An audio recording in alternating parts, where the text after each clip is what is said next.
What up, it's Rico Love, and you're checking out my exclusive interview backstage at the sold-out KMEL Summer Jam on KMEL.com. Turn the lights on.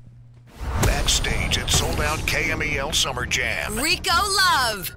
Backstage live at the 106 KMEL Summer Jam 2014, and I am sitting down with my man Rico Love. Turn the lights on. Yes, sir. How are you, bruh? I'm amazing. I'm so excited to be here. I remember coming down and playing you guys the music Exactly. before I put it out and getting the feedback and to be able to be gracing the stage and have the music be accepted. It's really cool. So, you know. And I remember when he came through, Shay. With We the, were talking about the with Jordans. the B-Like. Yeah, you were talking about the J's. But I then, told you that Be Like was going to be a hit. that's what I'm saying. You called it out. So I need you to explain to me the real meaning of... Yeah, so you know what? Tupac made a record called "You Wonder Why They Call You." Right. Right. And I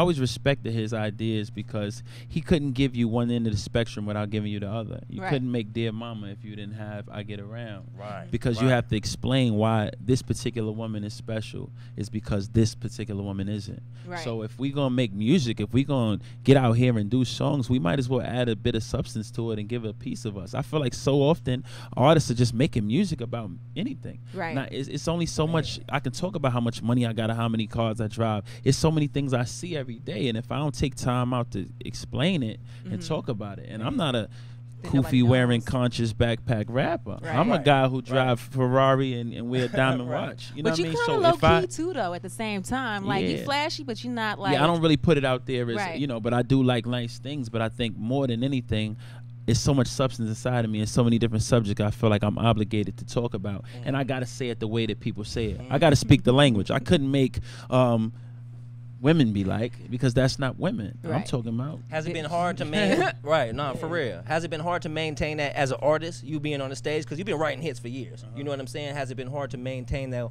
you being an artist on center stage, maintaining your integrity of what you believe Right. in this industry where they pulling you to do all different type of things? I You know what really, I'm saying? I own my label. I do it. I make my own decisions. You know what I mean? Shout out to Interscope for doing an amazing deal with me, a 50-50 joint venture. But I make all of my decisions.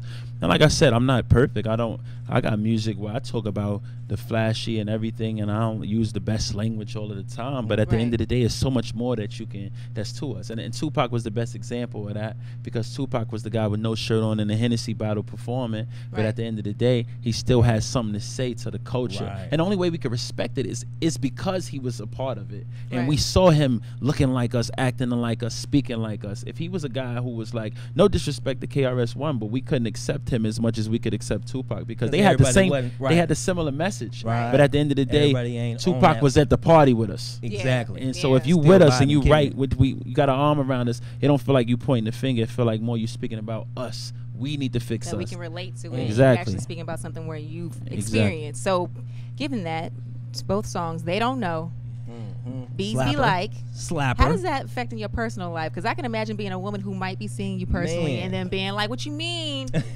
Was that about me? You know what?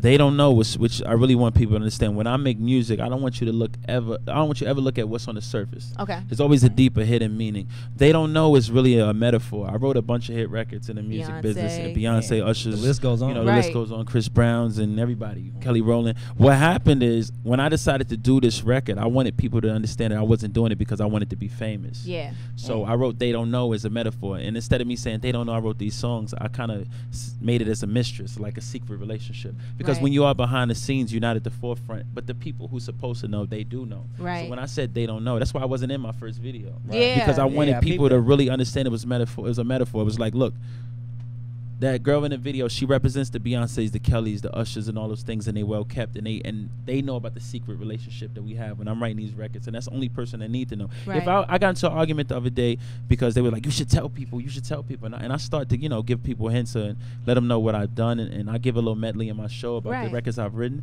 But I think it's cooler if you believe that Beyonce wrote the song, if you believe She Beyonce sang wrote it, Yeah, it's Right. her song. That's I love even it. better, right? I Yeah. think it's cool. You 'cause still get the checks. I mean, anyway. and even beyond the check, it's just cool because it's about the brand. I'm playing my position. Right. That's You're doing my what you're role. supposed to do. Exactly. You understand that when a coach draws up a play, and the person hits the game-winning shot, they're going to get all the credit. The coach's Right. not going to get the credit No, for no, running the right. play, but he's going to get the satisfaction of knowing I put that play together and I did my job. And that's what my job is as a songwriter, as a producer. Now I'm at the forefront, but at the end of the day, those other things that I've done, I don't want people to get it twisted and think I'm out here saying bro, y'all need to know I did this and how much money I got in this. It makes you look corny. So has anybody hit you up like, yo, why you didn't give me that record? Like, for real? You put it on the EP? You know what's crazy? I think when people, more than anything, people just want to get on the records. That let me know they feel that way. They rocking with Because you. Trey Songz is a really good friend of mine. And he called me and said, yo, I put a verse on They Don't Know. And that's when he did the remix. And T.I. is one of my close friends. He was like, yo, and then Usher is like my best friend in the world. And he was like, bro, why ain't on the They Don't Know remix? You know, why ain't do this? But that's their way of saying, like, those are dope records, and they trying to salute and taking their hat off to me. So everybody's been really showing love. I'm on a honest tour with Future right now. And he's been like so cool and you know, just hospitable. Me and him got a chance to get in the studio the other day in DC. We just was vibing. We had a day off in DC. We just hanging out. And just the whole energy around myself stepping into the artist as an artist and stepping out there has really been received very well because they know it's honest and pure. And when you see me tonight on stage, you're gonna see it's true. It don't feel contrived or forced. I'm not like one of these guys who just thirsty for this certain type of attention. Putting on a show. I'm very much secure in myself and who I am. You've always and been I like feel that, like I feel like that comes through, and I feel like the fans and the listeners, they can tell the truth, that they can see through it. So when it's not real, even if the record works at radio and if it's successful, when it's not real all the way, it's hard for them to kind of connect to you. Yeah, we know. Now you've been on the road for a little bit with Future. How's that been? What's been the best spot that you've hit so far that's just been turned up? Man, so far on the tour, Boston. Boston. Sorry, man. We ain't did the venue. Right. Okay. No, we here tonight though. We here tonight. We here tonight. You know, we did. Boston was so live, and I couldn't believe it because I walked in, the venue was so big that I was like, "Yo, we gonna fill up this venue?" He's so nervous. And then I came out and it was packed out wall to wall, and the energy was so crazy. See, the best crowds are the ones who just want to have a good time, right? Because people may know They Don't Know and Bees be like on the radio, but when you get out there as a supporting act, you doing records they may not be familiar with it. Right. So you got to come out there with a certain energy, and sometimes the people crowd rock with you. Yeah. And they was rocking. They was like, we don't know the words to this, but we like it. So you know you in the Bay now. Energy. This is a tough crowd. What you gonna do? Right. We need to know. We gonna turn up? Yeah, we gonna put on the show. What I do is I like to bring the studio to the stage. Oh. Everything you see me doing is live. So I'm not playing a playback track. I got 3 producers on the stage producing the track live. Like that. Yeah, so we ain't playing no game. We want to make sure it's an experience.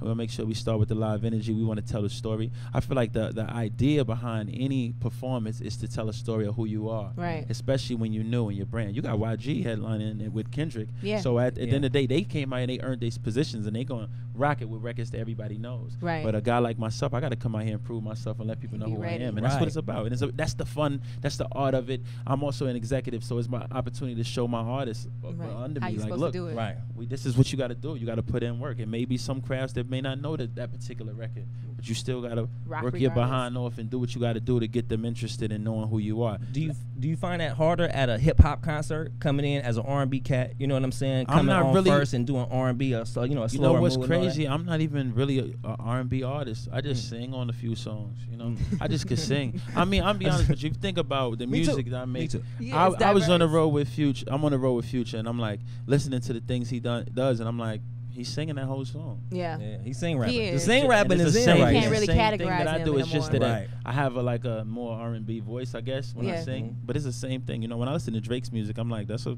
love song right there. Right. He's singing. But I guess, you know, since I came in the game and my first record is singing, people going to say that. So I can't argue with the people and say, hey guys, I'm just an artist. At the end of the day, I don't even want to be labeled as this. I just make music, whatever I'm feeling. You know, I'm the same guy that did Ball for T.I. ain't worrying about nothing for French Montana. Right. Man, let them know. All those things and Touching Yeah. You for Ross and all those records. I've had a lot of hip hop hits, a lot of them. So across the board. So and I'm not here to talk about well I did this, but I'm just saying like I'm a little bit more diverse than people may know. Well, we're excited to see you hit the stage. I know you only got a few more minutes.